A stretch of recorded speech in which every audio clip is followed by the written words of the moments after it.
Aquí ens trobem sobre el camí de ronda. Al segle XIX aquest permetia a la gent del litoral de passar d'un poble a un altre.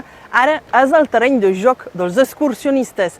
Uns excursionistes que aviat podran gaudir d'un llarg camí transfronterer que anirà d'Argelers de la Marenda fins a Malgrat de Mar, i això gràcies al treball d'una associació, Espieu.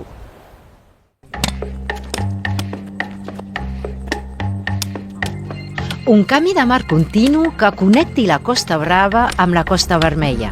Aquest és el somni d'en Josep de Sant Feliu de Guíxols, excursionista de tota la vida.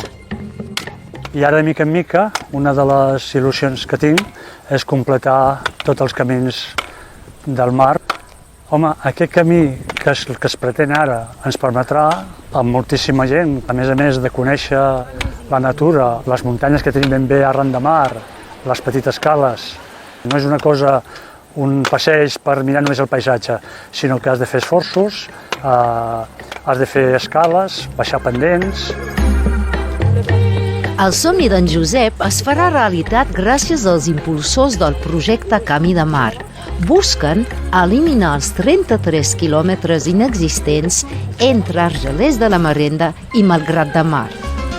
Nosaltres el que volem és continuïtat, volem que es pugui veure la visual marítim-terrestre, que no ens hàgim d'endinsar per mig del bosc, perquè llavors perdem la filosofia i l'essència mediterrània.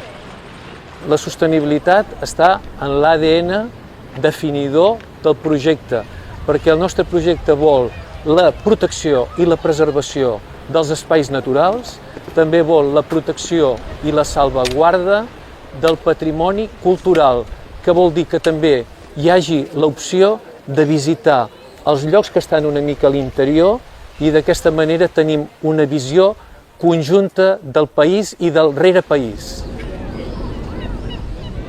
Aquest camí de 250 quilòmetres impulsaria una economia blava transfronterera molt potent.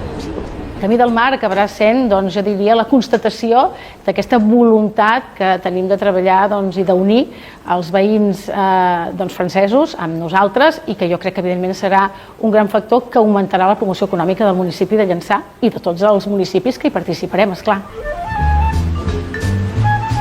A més del nou horitzó econòmic pels 21 pobles d'aquest camí i a contracorrent de la massificació turística, la iniciativa planteja el repte d'atraure un nou perfil turístic tranquil. Per fi és el lligam entre el nord i el sud.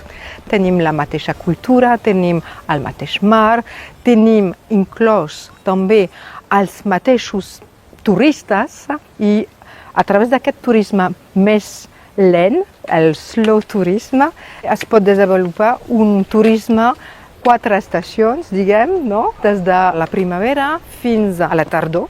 És per nosaltres, per la nostra economia, molt important. Les obres amb escales, ponts i passarel·les lleugeres es faran en 4 fases entre el 2025 i el 2040. Al 2028, sense inversions gaire costoses i amb col·laboració público-privada, podrien quedar enllaçats Argelers de la Marenda i Port de la Selva.